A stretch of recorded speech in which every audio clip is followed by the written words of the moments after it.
Mga arang mga ka-people o tanaw daghan na kay siya mga murag bulak-bulak ha kanang ano na siya, pero ang uban ato niya nangatanggal naga ito diri dako-dako na pod nga kuan na wala na pod. Nara siya mo na ang mo dako na gid siya nawa di ba. Pero naalay siya murag na kuan, pero okay na siya kinadako naman siya, dapat dayon tato siya gikuan kanang sa tawag na gi katong diri sa baba nako manggod wala na nako gipansin kay gamay pa man gud siya, pero nawa na gid siya ug asa ra kaha magtagulilong awa mga kapipuling katay na siya paingon dito di ba adaga na siya kanang sa tawag ani kanang mga bunga-bunga niya, pero isa ra pa gyud ang nadako kayo ang dito sa likod dapat dito sa likod bunga, pero kuan sa tawag ana kanang kanang nahulog siya ambot ug ano, so kailangan siguro to siya kuanon naka siya kung naka siya mga paak-paak pero nindako na gid siya, gipatong man gud ako siya aning lata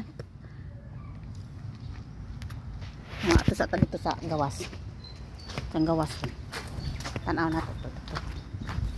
kuan ba yung korduda ko sa kapulo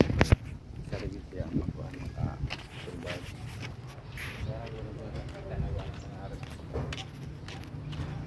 tanawa mga ka tanawa ang nahulog na ra kita na ko ganina awa nari siya awa nara siya nahulog siya,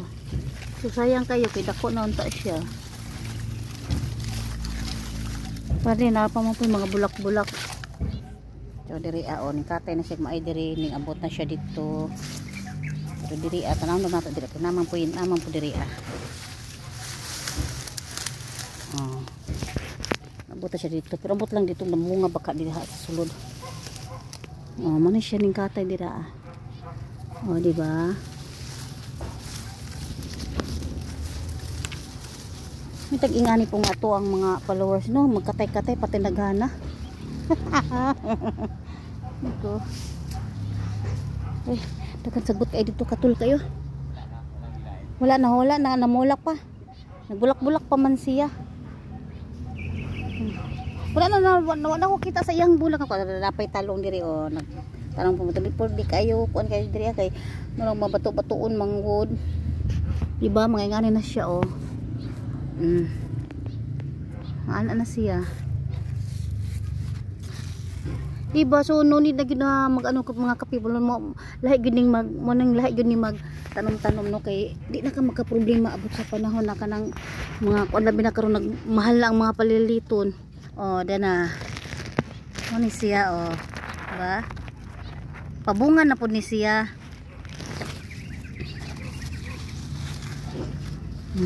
pero tanaw na nato sa likod atong lion dahil basi na po dahil mga kuan sayang atong dako nahulog siya diba, so kato na lang salamat sa panonood